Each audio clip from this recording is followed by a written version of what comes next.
জয়পুরে বনলতা রিসোর্টে ঘুরতে আসছেন আপনি, কিন্তু এই ভুলটা করে যাচ্ছেন না তো? সাবধান হয়ে যান। সত্যি জয়পুর বনলতা বাঁকুড়া জেলার গর্ব, যেখানে অনেক প্রাকৃতিক সৌন্দর্য রয়েছে, প্রত্যেকটা মানুষের মন কেড়ে নেয়। বিষ্ণুপুরের মন্দির দর্শন করুন, কিন্তু তার সাথে চলে আসুন আপনি রামসাগর বৃদ্ধাবাস, যেখানে রয়েছে অনেক অসহায় মা বাবা, যাদের দেখাশুনো করে রামসাগর বৃদ্ধাবাস।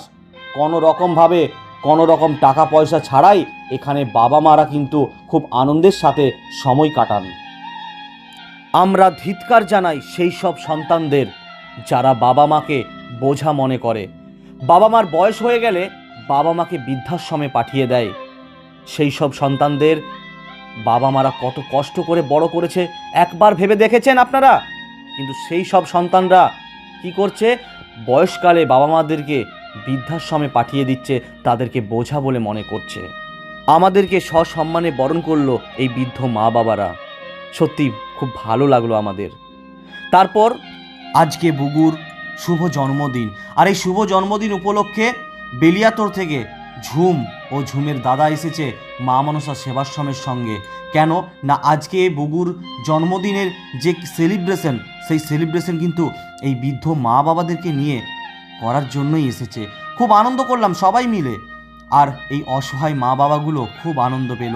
তারপর ঝুম নিজে হাতে সবার হাতে একটি করে মিষ্টির প্যাকেট তুলে দিয়ে তাদের পদধূলি নিয়ে তাদের আশীর্বাদ মাথায় তুলে নিল।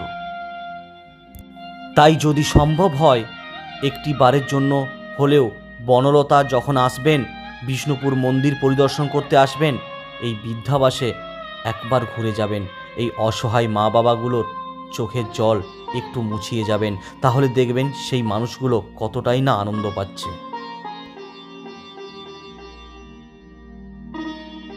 নমস্কার।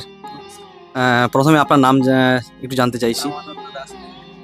রামানন্দ দাস অধিকারী। আর যদি কেউ এখানে আসতে চায়, মানে বেড়ানোর জন্য, ধরুন অনেকেই তো বনলতা আসছে বা বিষ্ণুপুর আসছে বিভিন্ন মন্দির দর্শন করতে, তো সেই সব দর্শকদের জন্য যদি একটু বলেন যে বিষ্ণুপুর থেকে এখানে এই জায়গাটার প্রপার ঠিকানা আর কিভাবে এখানে আসতে হবে, যদি একটু বলেন তাহলে ভিউয়ার্সদের অনেকটা সুবিধা হবে। বিষ্ণুপুর থেকে সরাসরি রামসাগর আসতে হবে। রামসাগর। রামসাগরে এসে রামসাগর চৌমাথায় দাঁড়িয়ে যে বিষ্ণুপুর থেকে রামসাগর ডিস্টেন্স কতটা? 3 কিলোমিটার। 3 কিলোমিটার, মানে বিষ্ণুপুর থেকে রামসাগর 3-4 কিলোমিটার মধ্যেই 3 কিলোমিটার এখানে পৌঁছে যেতে পারবে একদম। তো ওখানে এসে রামসাগর বাস স্ট্যান্ডে এসে আমাদের ফোন নাম্বারে ফোনও করতে পারেন। আচ্ছা, একদম। আর বাস স্ট্যান্ডে দাঁড়িয়ে সিভিক পুলিশ, দোকানদার যাকে হোক জিজ্ঞেস করলে আমাদের এই বৃদ্ধাবাসটা দেখিয়ে দেবে। আচ্ছা। মূল বাস স্ট্যান্ড থেকে আমাদের বৃদ্ধাবাসের দূরত্ব হচ্ছে 260 মিটার। 260 মিটার, আচ্ছা। পায়ে হেঁটে 3-4 মিনিট লাগে। আচ্ছা, তো খুব ভালো লাগছে। যারা যারা আজকের ভিডিওটা দেখছেন, আপনাদের কাছে একটাই উদ্দেশ্য, আপনারা বনলতা আসছেন, জয়পুর বনলতা রিসর্ট, যেখানে খুব ভালো ভালো আপনারা প্লেস দেখছেন, তো একটি বারের জন্য হলেও জয়পুর বনলতা পার করে বিষ্ণুপুর মন্দির দর্শন করুন। তারপরে অবশ্যই এই অসহায় মা বাবাদের কাছে একটি বারের জন্য এসে আপনারা একটু আশীর্বাদ নিয়ে যাবেন। এখানে আসলে আপনাদের টাকা পয়সা কিচ্ছু লাগবে না, আপনারা আসবেন, এনাদের সাথে একটু দেখা করবেন, একটু কথা বলবেন, গল্প করবেন, এনারা দেখবেন তাতেই অনেক খুশি হয়ে যাবে। আমরা বাড়িতে ঈশ্বরের পুজো করি, একদমই ঠিক কথা, ঈশ্বরের পুজো করি, কিন্তু প্রত্যেকটা মানুষের মধ্যে ঈশ্বর বিরাজ করেন।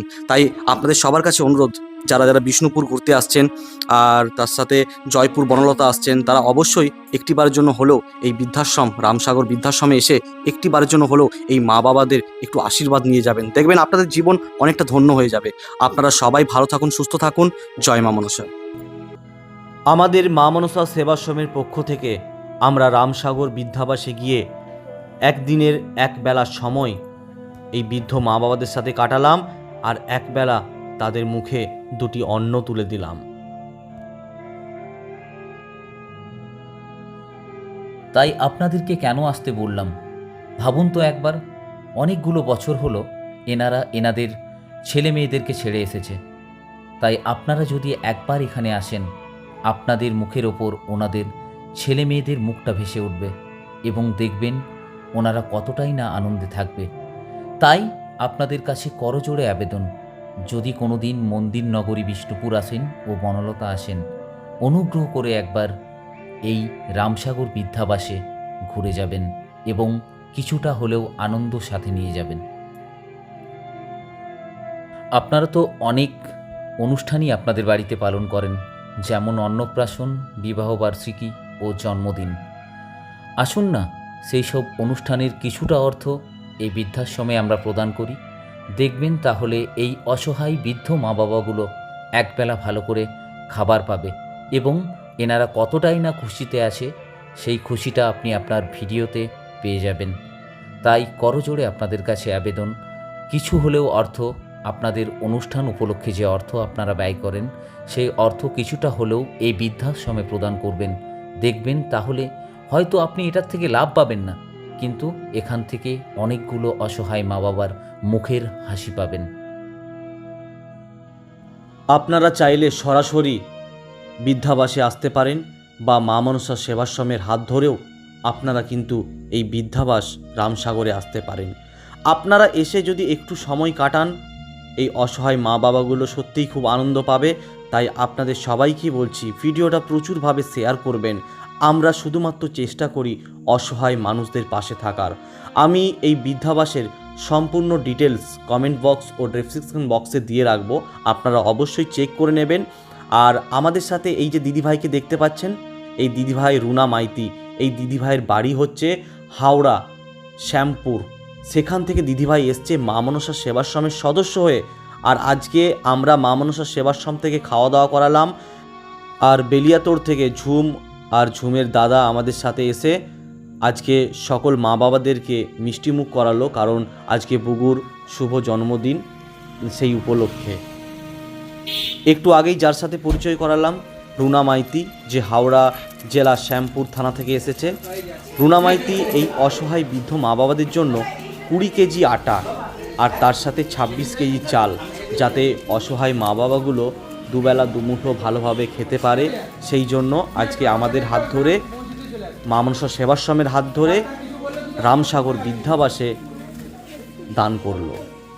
তাই আপনারা সবাই আশীর্বাদ করবেন মা মনসা সেবাশ্রমকে, যেন মা মনসা সেবাশ্রম এইভাবেই প্রত্যেকটা অসহায় মানুষের মাঝে ও পাশে থাকতে পারে।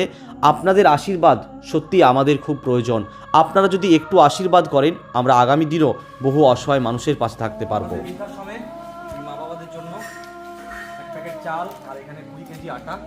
এই দিদিভাই হাওড়া থেকে এসে সুন্দর, খুব সুন্দর, খুব সুন্দর।